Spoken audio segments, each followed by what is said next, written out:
Yo guys, it's CFB. Welcome back to a brand new video. Welcome back to the channel. Today we are back with another transfer news video with back-to-back uploads. Obviously uploaded yesterday. If you didn't check that video out, go and check it out right now. But we've got transfer news to get into. Most of it, I can't lie, was from last night. But we have had a couple from today and we're about to get into it right here, right now, today. So yeah, before we do get into it, please like, subscribe, hit the bell notification so notified every time I upload a video. Also, first link in the description to my streaming channel. Go and check that out, be very much appreciated. And also my second channel, so go and check that out, be very much appreciated, like I said. And without further ado, let's move on to transfer news with the first bit of news, because we're going to get through this with flying colours. And actually, wait, no, before we start on the transfer news, actually, let's talk about the last pre-season game we played today against Inter Milan, which we drew 1-1 in. Leslie Lukaku came on and got the not the winning goal, but got the goal that got us the draw. Overall, I thought the performance was actually quite decent. I think going forward, we're showing a lot more going forward than we are defensively. I think defensively is the worrying part. Going forward, we're seeing patterns of play, different styles of play. You can see we're working on stuff on the training ground, etc., etc. It's very, very positive. I think going forward, surprisingly, you know, I don't think that's one of our worries. So yeah. Quick little mention to the cameos of Renato Viega and Leslie Lukaku. They were very, very positive when they came off the bench, helped us out massively and effectively helped us get the draw in that game. And also, it was nice seeing Palmer and Cucurella back as well. They look fine. They look ready to go for the new season. Nkunku nearly scored a great bicycle kick. Nearly got there. But overall, pre-season's ended, thank God, because obviously next week is the official Premier League start. So thank God the bloody pre-season's ended. Because I've got to be honest, I don't like pre-season. When I was playing football, I didn't like pre-season either. So yeah. Anyway, let's get into transfer news now. With the first one who was unveiled at Stamford Bridge today, the official transfer of Pedro Neto. Here it is. Here he is in the Chelsea shirt, ready to make his mark in blue. Welcome to Chelsea, Pedro Neto. It looks very great in blue, very great in blue. Also, as well, when he was walking out, like I said, he got unveiled at Stamford Bridge. When he was walking out at Stamford Bridge, the badge glowing stuff. Do you know what? I've got to say, the kit is warming on me. The kit is kind of warming on me a little bit. I wouldn't say it's still great. I still say it's below average, but it's warm to me a little bit. But yeah, good to see that Pedro Neto has been officially unveiled as a Chelsea player this quickly. Omorodion's still yet to come. I think Omorodion's going to be tomorrow or the day after. So we'll have to wait and see. But welcome to Chelsea, Pedro Neto. I've got very, very high hopes. Let's hope you are not joining the injury bench or you are not going to the hospital room all the time alongside Reece James. I'm pretty sure you and Reece James might be good teammates. But let's hope and pray to God that he's never in the injury room. And that goes towards Reece James as well, who has recently obviously got a hamstring injury, but it's very minor. So either way, very excited to see how Pedro Neto gets on. He didn't play any pre-season games, so I don't expect him to start the first game of the season either. But anyway, I'm very happy we got the signing done. Now we move on to the next bit of news. Next bit of news is to do with a certain outgoing. A certain outgoing us Chelsea fans want gone for the past couple of years now. Since he signed, he played 1 year. Didn't even do good at all in that 1 year. Ended up making an interview, Slater in the club, and ideally, if you think about it, not ideally, I don't know what the word's called. The word's not popping to my head. But basically screwed our season over a little bit and put a little hinder in it. It's Mr. Romelu Lukaku. But we've got news anyway. So Napoli are going to try to reach an agreement next week for Romelu Lukaku from Fabrizio Romano. That was today. Yeah, I really hope this gets done. I really hope this gets done because, look, we don't want to keep letting Romelu Lukaku keep coming back to Cobham. We should lock the doors of Cobham. We should put a new passcode in at Cobham. So Romelu Lukaku tries to enter. He goes, oh, wait, it's not working. Yeah, mate, because you're not allowed in. Do you know what I'm trying to say? Get this guy far away from Cobham. Get him far away from Chelsea anyway. Either way, anyway. I don't care. you know, that interview, still so many years later, really pissed me off because, like, there was no need for it. There's no need for it, you know. You was meant to be the guy. You was meant to be the guy. You was meant to be the final piece of the puzzle. And you kind of was in that sense until you went and bloody made an interview and then ruined everything in the squad. You know, it was just, you know, all these years later, why? You know what I mean? You're meant to be joining your boyhood club, trying to follow in your idol's footsteps in Didier Drogba, and you just throw it all away for what? For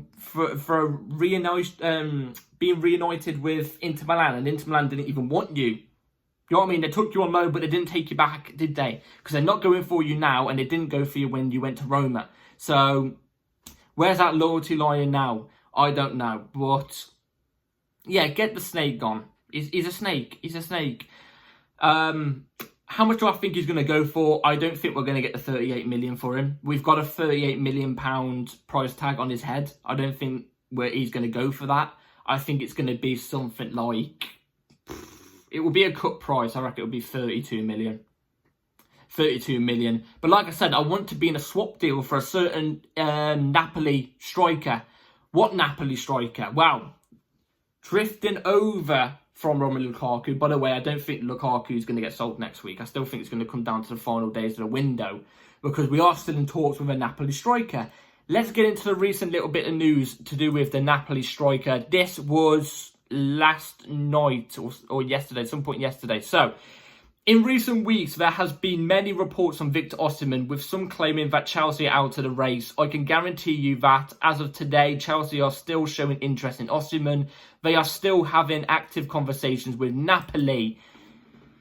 So that is good to hear, because there was certain little rumours going around that apparently Chelsea are out of the race for Osimhen. You know, we're not going for him now that we signed Omarodian. It's to do with the signing of Omarodian. That's when all the stuff was coming out that apparently we're not going for Osimhen anymore. Even I was worried that we weren't going to go for Osimhen, but Fabrizio has cleared it up here saying Chelsea are still interested.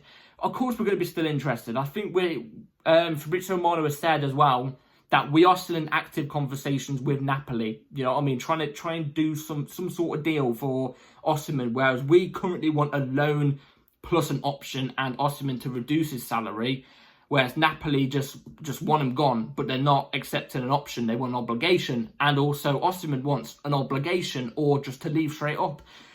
You can kind of see both sides of the story, really, between Napoli and Chelsea. You know, with us, I think the owners want an option just in case, you know, Osimhen doesn't work. And if it doesn't work, he goes back to Napoli and we don't have to worry about it. Whereas if we've got an obligation and he performs bad, then we're stuck. We're stuck, aren't we? Because we've got to pay the money. Whereas, well, I'm at 20% now. And whereas Osimhen as well, on Osimhen's side, he just wants to leave Napoli. So I can kind of see both sides of the story. For me personally, if I was Chelsea, I'd be taking a gamble. I'd be going straight for Osimhen with the obligation, or just a straight buy. Just a straight buy. Napoli have literally come to us. We saw the news a couple of days ago. Napoli have literally come to us and said, you know, let's do a deal here. You give us Lukaku, and you can have Osimhen on a loan plus obligation for £58 million. £58 million. Osimhen's price tag is like 80-something million. We've got a cut price, just us, because Napoli want a player that we've got. We've got the bargaining chips in this situation. We can drag it to the last days of the window, and who knows, you know, Osimhen will end up getting really annoyed with Napoli. Conte will end up getting annoyed with Napoli because he hasn't got Lukaku, and he wants Osimhen gone. So there's, you know, we've got the bargaining chips in this situation. We have the bargain as well of getting Osimhen on the cut price in this deal. We would be stupid not to go for Osimhen with a loan plus an obligation or an option. Do I think Chelsea is stupid? Do I think the Chelsea owners and especially the sporting directors are stupid enough not to take the offer? Yes, of course they are stupid. I've still got a little feeling in my heart that we are going to get him, but I've got a massive feeling in my head and the rest of my other parts of my body, you know what I'm trying to say, that Chelsea are just going to go, nah, here's Lukaku. You know, we don't want Osimhen. We've already got strikers. I just know it. With these owners, I just know it. But what makes this even sweeter, and in a sense, I think in a sense, this is basically Osimhen saying to Napoli, here's my transfer request. Which transfer requests, we all know, can dim down the price tag. So who knows, that could go from 58 million to 50 million or something like that. And also as well, by the way, no other clubs are showing interest in Osimhen as well. We're the only club really showing interest in Osimhen. But this is the other thing.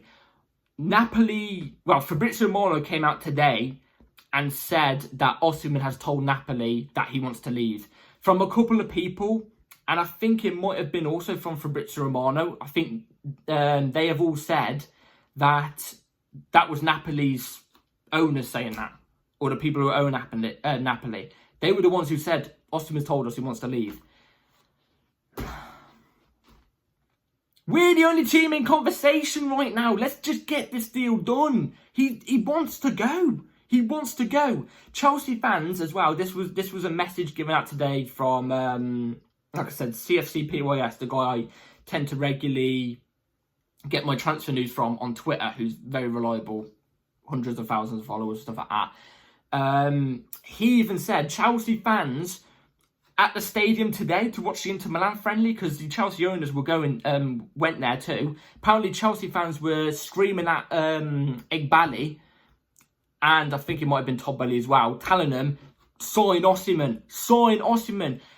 Are these owners not looking at the bigger situation, seeing what all of us fans want? We want a top striker. Victor Osimhen's right there. Get it done. Get it done. Anyway, we've got more news about Victor Osimhen here before I forget, which also ties into our other strikers that we got. So, Gui or even new signing Samu Omorodian could go out on loan should Chelsea land Victor Osimhen, who they want on loan and are prepared to wait for. So, and that's from Matt Law, very reliable as well. So, as you can see here, like I've just said, we're playing the waiting game, which, to be fair to Chelsea, which I'm not even gonna blame. I think this is perfect. I think us playing the waiting game and dragging it on longer and longer and longer, it gets more people like Conte and Osimhen rattled. And we know what Conte is like. Guys, we all know, as Chelsea fans, we know what Conte is like behind the scenes if he doesn't get what he wants, especially quickly. He gets annoyed. You know, us playing the waiting game, kind of clever from Chelsea. So, to do with that, I'm all for that, just as long as we don't drag it to the last 2 days, because I feel like the last 2 days is just not going to happen. But anything before that, I'm happy. I'm happy to wait. But speaking about Gui and Omorodian, if I was to loan out anybody, it would be Omorodian. I know a lot of people disagree with that because of how much we brought Omorodian for, £35 million. You know, that's a lot of money compared to Gui, who was only 5 mil. But from what I've seen from Gui in pre-season, even today, quite positive. I think he's quite positive. I think he's a very, very good player.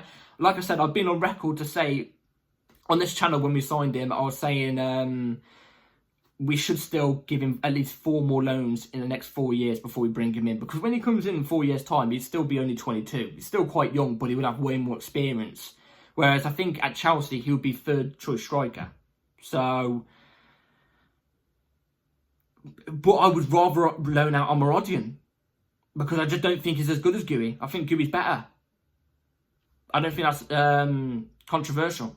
So, but again, just like with the Chelsea owners waiting for Osimhen, I could kind of understand both sides, because you don't want to loan out Omorodian for 35 million because we brought him for 35 million, but at the same time, Gui's been very positive. So, I don't know.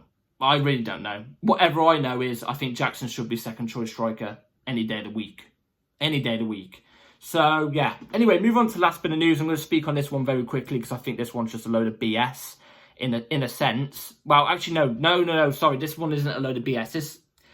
I'm talking about news I saw earlier on where I saw that apparently Jackson wasn't happy at Chelsea and stuff like that. That's BS, by the way. If you've seen that, that's BS. This is a different story. I thought I had it up for some reason. Anyway, Fabrizio Romano came out and said this. Just in case of a good proposal, the situation of Noni Madueke could become open. Madueke is not out of the project, but in case of a good proposal, things could become open. Newcastle have been showing interest for weeks. We all know that Newcastle have been showing interest. We've seen the rumours. We also saw rumours that apparently Madueke agreed personal terms, which again is BS, as Fabrizio Romano basically says here, as he would have said it. I think we should not be signing Madueke. I think our right-hand side is fine. I think, right back, Reece James, Malo Gusto, perfect. And on the right wing, Palmer and Madueke, perfect. Again, I think perfect. I think Madueke as well, I've seen a lot of criticism given to Madueke in pre-season. I think he was good in pre-season. He's one of the few players in this team where if we're just passing around the ball and cannot beat a low block, or we're just passing around the ball, not figuring out an idea, Noni Madueke is one of the few players to actually take on a man and try and make something happen. I miss that about football nowadays. It's become too much of like pass and play and stuff like that, which I'm all for, by the way. I'm all for. But there's not then wingers that are able to dribble past the fullback and beat their man and then create something. Take things into their own hands, like we saw with Eden Hazard over the years. Look what he did against West Ham. Arsenal, when stuff won't happen, stuff like that, when he used to go through loads of players. Madueke has that ability about him. I like that.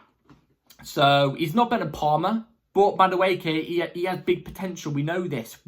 He's class. If it was me, obviously we've seen Neto has come in. If it was me, I would be selling either one of Mudryk and Sterling. Now, Di Marzio came out the other day and said Sterling's had a proposal, or no, Juventus are going after Sterling. I'm going to have to, like I said, I won't include it in this video because I want to see how reliable it is, because Di Marzio's been a bit on and off. It's a bit on and off, so we have to see how that one develops over the few days for me to actually put it in a video. But it's one of the left wingers that I've got to go, in my opinion. None of the right wingers. I think the right wing we're actually fine. I think we're stacked there. It's one of the left wingers in my eyes that I've got to go. So I thought Mudryk was quite positive today too. So yeah, either way, I think Neto comes in and becomes a starter off that left wing, in my opinion, but not straight away. At least give him 2 games coming off the bench to make an impact. So yeah, anyway, that's all the news I've got for today. Let me know in the comments down below what you think about the last pre-season game that happened today. Pedro Neto, the Osimhen situation, Lukaku leaving, and also Noni Madueke. I would not sell Madueke. I think you can start talking with teams if teams put 45 million on the table. But ideally, I think it has to be over 45 mil for me, for Madueke, especially in this market. So yeah, anyway, let me know in the comments down below what you think about all the news. Please like, subscribe, hit the bell notification so notified every time I load a video, because videos could literally come at any time. We could get an Osimhen, here we go, tomorrow. And then Lukaku, here we go, to leave tomorrow. And I'll be straight here to bring you the news. So yeah, like, subscribe, and take care. See you all next time in the next video. And have a good rest of your day and night. Peace.